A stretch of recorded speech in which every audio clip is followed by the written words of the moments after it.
Hello, my name is Gerhard and I'm a data scientist and book author at SAS. In my data science webinar series, we are going to take a look today on how you can calculate reference values that consider all available co-information and provide you a much better base to compare your actual values. The field of data science applications is quite broad. In this data science webinar series, we have already taken a look on ideas how you can perform Monte Carlo simulations, how you can let your data talk, how you can use methods to detect outliers and structural changes in your data, and how you can perform survival analysis for employee retention. Today, we're going to take a closer look how you can provide an individual reference value that considers all the co-information. So the question in our webinar today is, can analytics help me to reduce the yes but sentences? So when you come up and say there's a difference, there's an important finding, this does differentiate from other values, and then business people might say yes but this is always the fact in January. This is quite usual that you have it like this. We would like to create reference values and comparison values that already consider this information, that we can eliminate these discussions on yes, but you have not considered this and that. Let me show you how you can do this.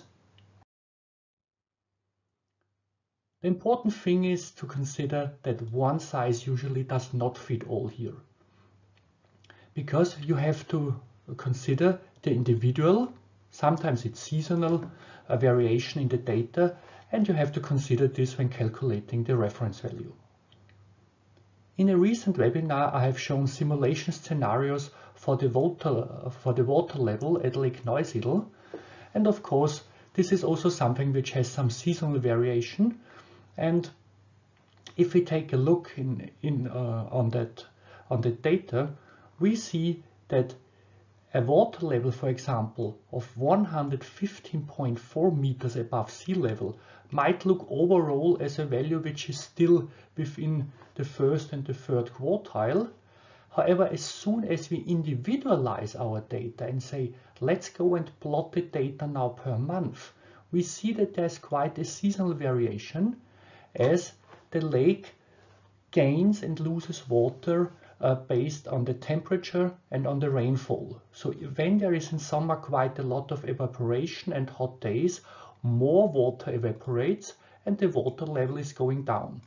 So if we take a look on a certain water level, for example 115.4 meters above sea level, this might be a value which is quite okay for months in summer, where we are still within the first and the third quartile. However, it is actually quite a bad value for April and May, because in these months the sea is usually quite full because it has collected all the rain from the winter months and there were not yet so many hot days and water did not evaporate yet. So one reference value does usually not fit all purposes. You should individualize and you should break down your reference values by groups. As I already mentioned, the example with the water level is one where you can see that it makes sense to consider the time series and the course of the data. So for example, a water level as we have it currently here in 2020 at Lake Neusiedl in May might not be bad if this were a value for August and September. However, the fact that we have this already now in May, we might assume that we might even go down like this over the next months. So again, it is very important to consider corrected values by season, by subgroup, and by other covariates.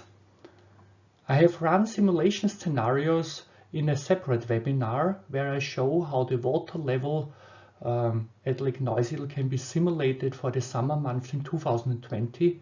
You find a link in the playlist for this YouTube video, or also in the links below if you're interested to watch this. Let's now take a look and find out whether the idea of having individual reference values does also work for time series analysis. And as you can imagine, the answer is yes.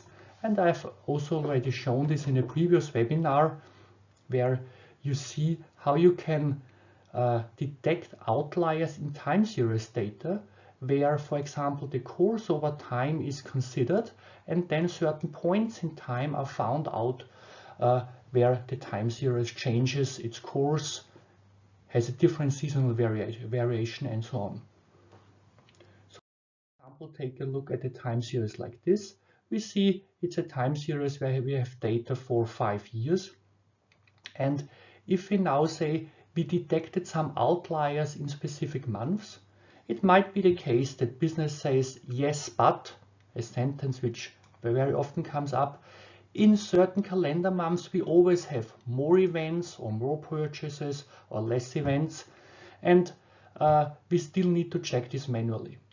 The important thing to understand is that analytical methods allow to already correct for the seasonal patterns, also to correct for the for the trend. So, for example, the slight upward trend can already be considered in the analytical model. Also, the seasonal variation that we usually have lower months lower values in January, higher months in February. And the decline later on, this can already be considered in the model, and only the values are then highlighted that are quite far away from the expected value. So we see here that, for example, this value, the value in January, is not considered as an outlier because we usually also have quite large January values.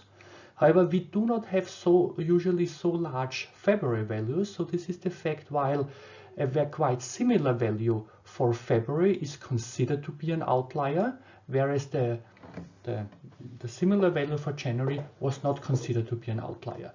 This is help that you get from analytical models, that it only flags those values which are quite far away from the expected value and eliminates the yes but sentences. We should have considered this and we should have considered that. Let's now take an additional look how you can use a simple regression model to calculate the expected value, similar to what we did earlier in the time series analysis, and base the calculation of the expected value on other covariables. This is what we're going to take as a quick example here.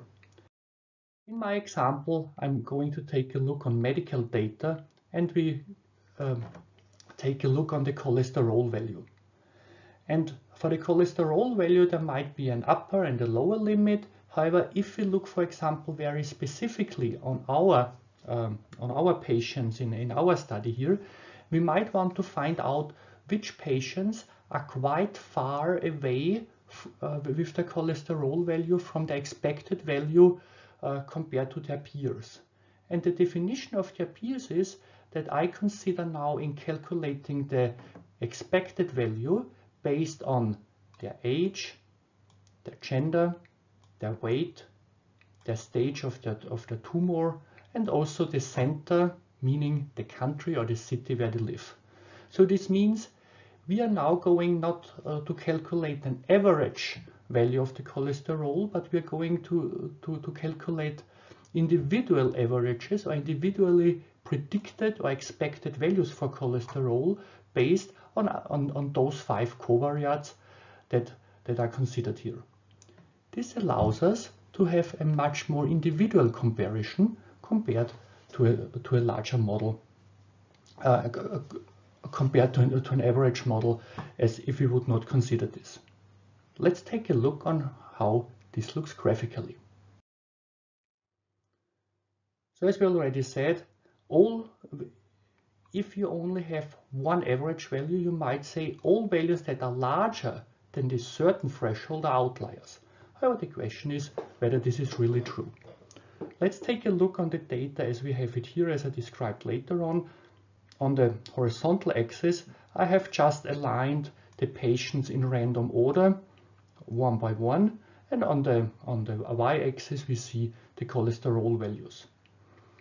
If we now just calculate one average and add a plus and minus standard deviation limit to it, we see that we have one overall limit, as we have it here.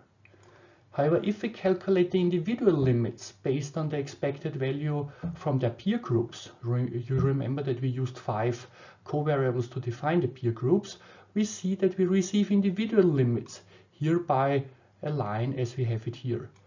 So this means that for each individual patient, as I aligned them here randomly, we see that sometimes the expected value is a little bit larger, sometimes it's a little bit lower than the average value. And this allows us to be more specific in our selection, whether someone is above or below the expected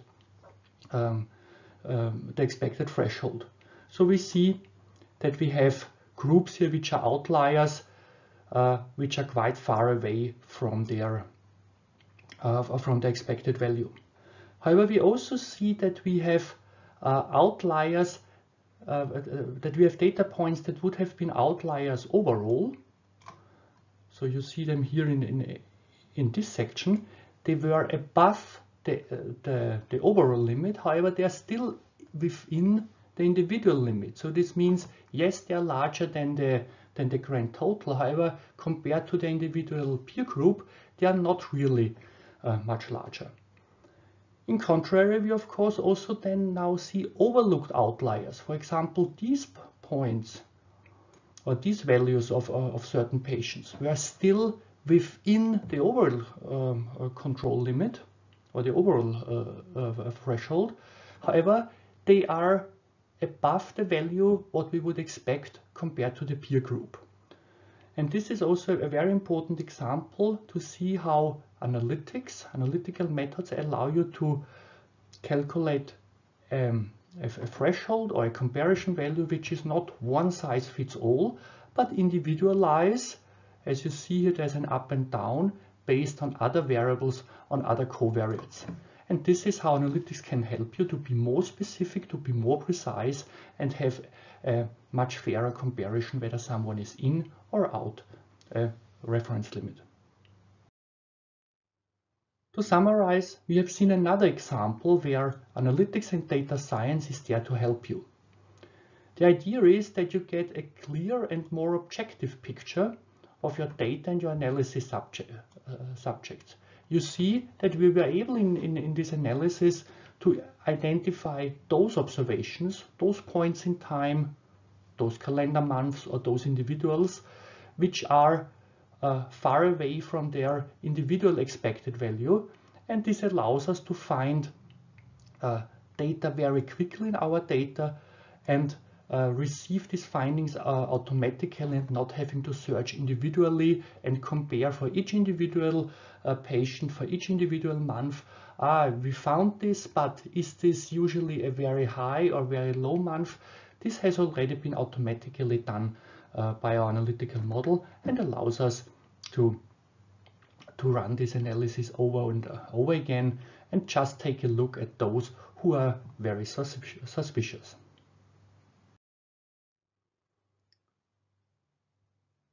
This is what I wanted to present you today. I hope you like the content. There is more on the DACH YouTube channel, where I can also find the playlist for my data science webinar, for my data science use cases. And there is more content in my blogs, in my Twitter contributions. And I also publish content on GitHub and in my SAS Pressbooks. Thanks for watching. Goodbye.